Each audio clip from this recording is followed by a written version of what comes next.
yaitu posting buku besar. Nah, kalian sudah mempunyai lembar jawabannya ya untuk sesi 2 ini berupa general ledger. Untuk langkah-langkahnya, yang pertama itu silakan isi saldo awal seluruh akun yang ada di buku besar dari trial balance akhir November. Nah, trial balance akhir November itu ada di halaman 4 ini. Dimulai dari cash in bank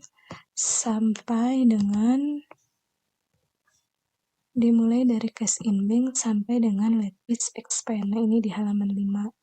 Nah, silakan kalian posting saldo awalnya ke dalam buku besar.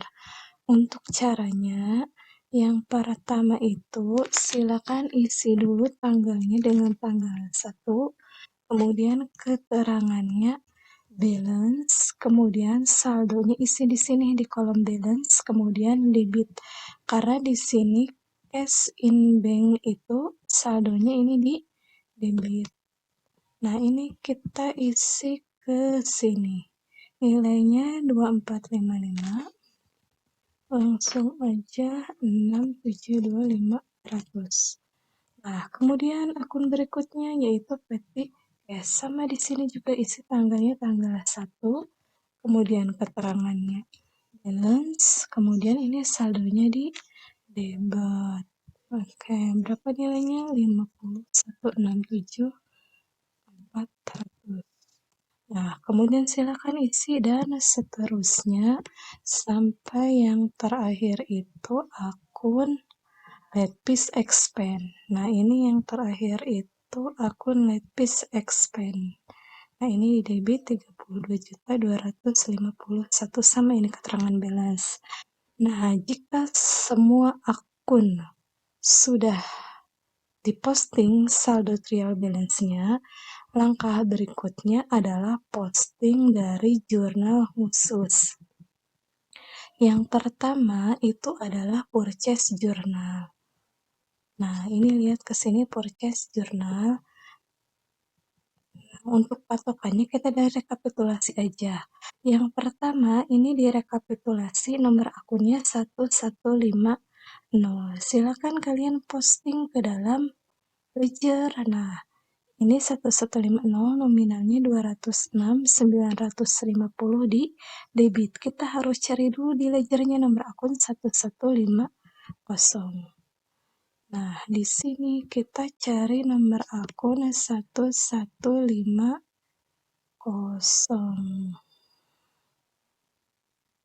Nah, ini. Nah, untuk tanggalnya tanggal 31. Karena posting itu dilakukan setiap akhir bulan. Ini tadi sumbernya dari mana? Ini sumbernya itu dari purchase journal. Jadi diisinya dengan PJ1.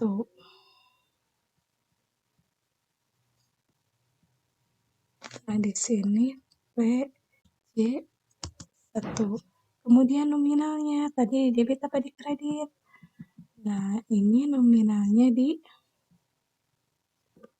lihat dalam rekapitulasi di debit 206.950.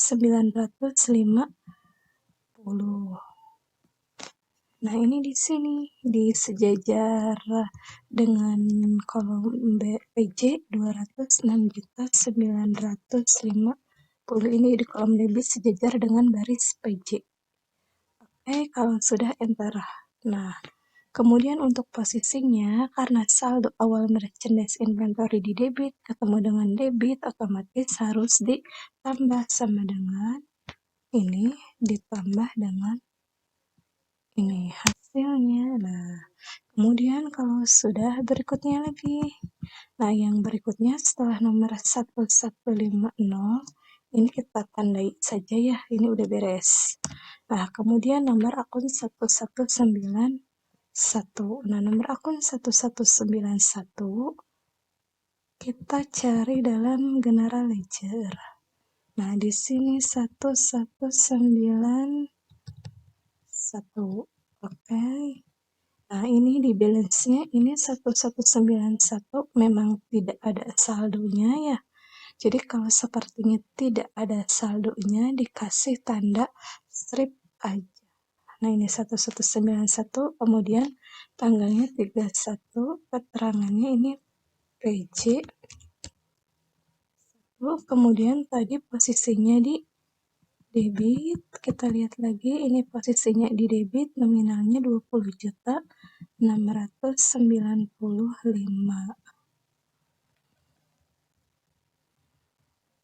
Nah, kalau sudah, ini kan normalnya di debit, maka sama dengan tinggal dipindahin aja ini, atau ini ditambah ini juga bisa, sama dengan 0 ditambah 20.695, hasilnya pasti sama.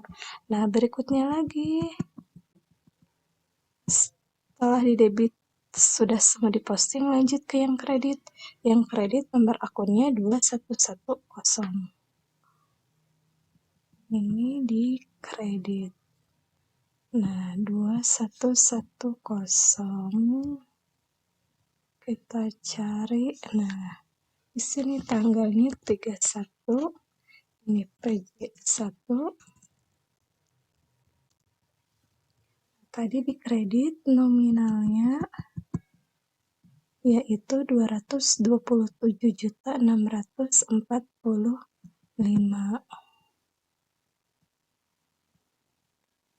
227.645. Oke. Nah, kalau udah ini kan saldo normalnya di kredit. Kredit, lihat di saldo sebelumnya ini kredit ketemu dengan kredit, jadi ditambah sama dengan, nah, hasilnya didapat 681 juta. Dan seterusnya, setelah purchase journal selesai diposting, lanjut ke sales journal. Jadi lihatnya gak usah dari kolom ini, cukup lihat ke rekapannya, rekapitulasi ini. Silakan semuanya diposting sampai yang terakhir general journal. Kalau sepertinya semuanya sudah terposting, langkah berikutnya adalah mengisi trial balance. Nah, trial balance PT Indokrin. Misalnya ini Ibu hapus dulu aja. Kayak misalnya sekarang yang cash in bank. Berapa nominalnya? Lihatnya dari ledger. Nah, ini dengan syarat semuanya sudah terposting dari jurnal khusus. Misalnya cash in bank itu nominal yang terakhirnya itu 2.081.930.515. Nah, ini merupakan saldo akhir di trial balance ini. Nah, ini sama dengan ini yang akhirnya aja. Yang ini diposting lah ke sini. Dan seterusnya yang PT Cash juga sama, ini saldo yang terakhirnya berapa? Ini. Nah, kemudian berikutnya akun receivable juga sama. Ini saldo yang terakhirnya berapa? Nah, ini. Kemudian allowance itu biasanya di kredit. Lihat di sini juga allowance di kredit. Jadi kalau di sini di kredit, di sini juga harus di kredit. Nah, kalau sepertinya semuanya sudah terposting, kalau semuanya sudah terposting seperti ini, langkah berikutnya adalah mengerjakan schedule. Langkah untuk mengerjakan schedule yaitu kita harus lihat dari akun receivable subsidiary ledger, akun payable subsidiary ledger, dan inventory card. Yang pertama kita akan mengerjakan dulu akun receivable schedule. Jadi kita lihatnya ke akun receivable subsidiary ledger. Untuk number ini diisi dengan kodenya. Di sini kode yang pertama itu customernya CUS001. Nah, ini lihat di sini. Ini di sini diisi dengan CUS001. Kemudian di sini customernya siapa? Ini toko bersih Jaya. Nah, ini ada saldonya enggak? Nah ini kosong saldonya, jadi ya udah 0 aja. Berikutnya customer yang kedua. Nah ini customer yang kedua yaitu toko Sari Api.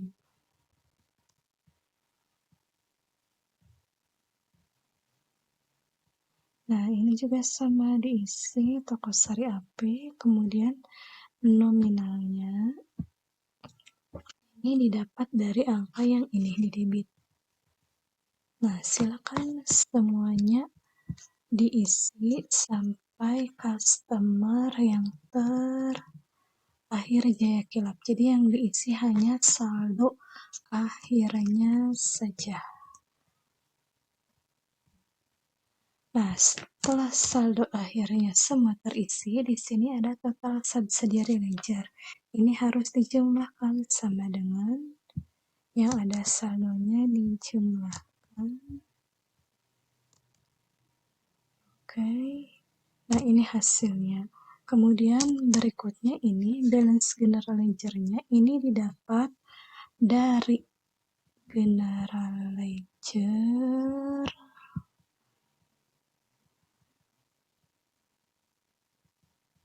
Nah, dari general ledger kolom akun receivable. Kita lihat kolom akun receivable. Nah, di sini akun receivable nominal terakhirnya 292. Nah, ini harus sama. Nah, kalau ada difference, ini harus 0 yang menandakan sudah balance. Jadi, sama dengan ini dikurangi dengan ini, hasilnya 0. Kalau seperti masih ada saldonya, berarti ada yang salah di subsidiary ledger atau di general ledger. Berikutnya yaitu account payable schedule. Untuk account payable schedule juga sama. Nah, ini diisi dengan supplier yang pertama yaitu sub 001. Kemudian di sini PT-nya PT Racing. Ini nominal yang terakhir di subsidiary ledger-nya ini 0. Nah, kemudian yang kedua juga sama, ini diisi dengan sub 002 dan berikutnya sampai yang terakhir. Maka ini sub 002. Nah, ini namanya PT Abadi Kuliner. Saldonya nggak ada dan seterusnya diisi sampai PT Pakum Baru. Kemudian ini ditotalkan sama dengan, nah, untuk nilai general ledger-nya ini ambil dari ledger di akun payable. Ini ke ledger, kemudian cari akun payable. Kenapa dicari akun payable? Karena di sini namanya akun payable schedule. Nah, ini di kolom kredit yang terakhir. Nah, ini sama diselisihkan, ini yang atas dikurangi dengan yang bawah. Hasilnya sama. Kemudian untuk merchandise inventory schedule, ini lihatnya dari inventory card.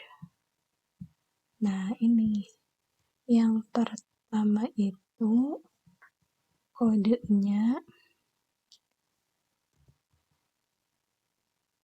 8305B. Nah, kemudian nama produknya itu adalah vacuum cleaner. Oke, ini kecil aja ya. Kemudian ini kuantitinya berapa unit? Nah, untuk kuantitinya ini ambilnya dari saldo yang terakhir. Nah, ini yang terakhirnya itu 70, kemudian harganya 875.000. Saldo balance ini dikali aja, ini dikali dengan kos, hasilnya ini. Nah, kemudian barang yang kedua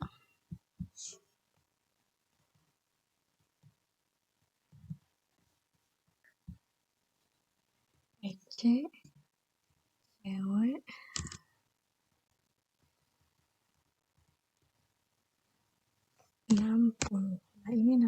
sama vacuum cleaner. Ini harus pakai spasi. Nah, ini nominalnya berapa yang kedua, saldo yang terakhir? Yaitu 95. Ini diketikkan saja di sini. Nah, ini 975.000 dan ini dikali aja sama dengan quantity dikali unit cost. Oke. Kalau sudah, ini dijumlahkan sama dengan, kemudian untuk general ledger-nya ini sama, lihatnya ke merchandise inventory. Nah, ini kita cari ke ledger. Nah, ini merchandise inventory. Mana akun merchandise inventory? Nah, ini saldo yang terakhirnya kita ambil sama dengan, ini ada selisih enggak? Ini dikurangi dengan, nah ini tidak ada selisih, berarti sudah balance. Nah, itu untuk mengerjakan selisih 2.